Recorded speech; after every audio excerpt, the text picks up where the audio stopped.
Hello everyone welcome करछि मोर गोटे नुआ फ्रेश ब्लॉग को। आज आम चली जाइलु साबरमती एक्सप्रेस जोटा कि कलिंग बिहार स्क्वायर ठारे आपण मैंने चाहिए भी विजिट करेंगे। आर लोकेशन आपण मैंने चाहिए गूगल देखिपारे। और से आम जाऊ जाऊ गोटे मेनू कार्ड दे देते जहाँ स्टार्टर ठू आरंभ कर बहुत सारा आइटम लंच पर्यंत। भाविली कौन खाइबी डिसाइड कली कि मु बिरियानी खाइबी।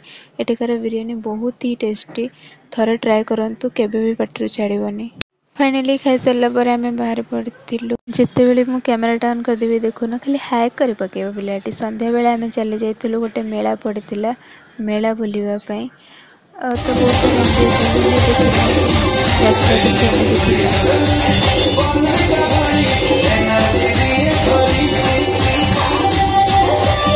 यात्रा देखु देखु हठात मोर गोटे पिला नजर पड़ा। देखो से जेपरी भिडियो शूट करुच्ची जबर तो बहुत बड़ कैमेरामैन। आजिकल पिला फोन प्रति एते अटेंडेड हो गले